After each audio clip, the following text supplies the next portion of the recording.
आज बनवूया दुधी भोपळ्यापासून त्यापासून सूप. तर मी दुधी भोपळा छान धुवून कट करून घेतलेला आहे. आता हा कुकरमध्ये टाकून घ्या. आता एक कांदा चिरलेला आणि एक टोमॅटो चिरलेला आणि थोडी कोथिंबीर ते पण यात टाकून घ्या.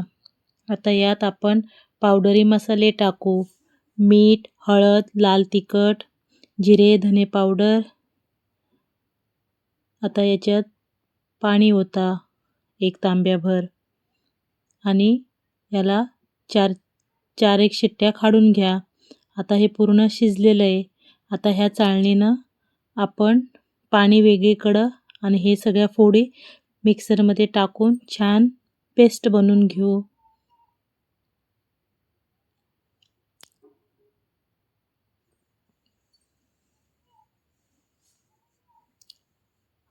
भोपळा खाल्ल्यामुळं वजन कमी करण्यास मदत होते. आता हा मिक्सरची पेस्ट बनवून घेऊ मिक्सरमध्ये फिरवून.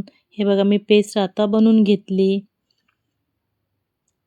आपण कढई ठेवून त्या 2-3 चमचे तूप टाकून घेऊ आणि तुपामध्ये बारीक चिरलेला लसूण, तुम्हाला हवी असेल तर हिरवी मिरची, थोडंफार हिंग हे टाकून फोडणी करा.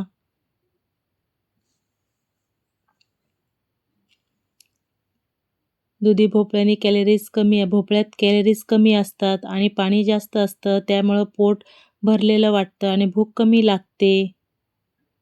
आता हे मी जे मिक्सरमधून फिरून घेतलेलं एका डब्यात ठेवलं होतं ते आता मी यात ओतून घेतलं.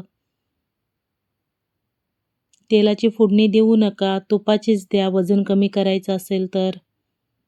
हा खूप हेल्दी सूप आहे. याच्याने पचनक्रिया सुधारते. फायबर भरपूर असल्यामुळे बद्धकोष्ठता, गॅस, ॲसिडिटी कमी होण्यास मदत होते. शरीर डिटॉक्स होतं. त्यात पाणी जास्त असल्यामुळे शरीराचे विषारी घटक बाहेर टाकण्यात मदत होते.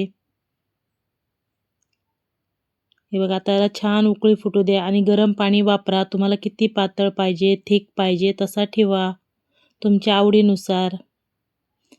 ह्याला छान उकळी आली की कोथिंबीर टाका चिरलेली. हे मधुमेहासाठी पण चांगले आहे. ब्लड शुगर कंट्रोलमध्ये ठेवायला मदत होते. रोगप्रतिकारक शक्ती वाढते. व्हिटॅमिन सी आणि अँटीऑक्सिडंटमुळे इम्युनिटी सुधारते. त्वचा आणि केसासाठी फायदेशीर. हे बघा आता छान उकळी फुटली.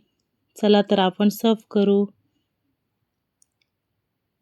तुम्हाला माझे व्हिडिओ आवडत असतील रेसिपीज तर मला नक्की लाईक, शेअर आणि कमेंट आणि सबस्क्राईब नक्की करा. थँक्यू. हे जास्त करून रात्रीच्याला किंवा सकाळी उपाशीपोटी हलक्या जेवणासाठी हे तुम्ही घेऊ शकतात. ह्याच्याने पोटभरीचं नाश्त्यासारखं होतं सकाळी पण खाल्ल्यावर.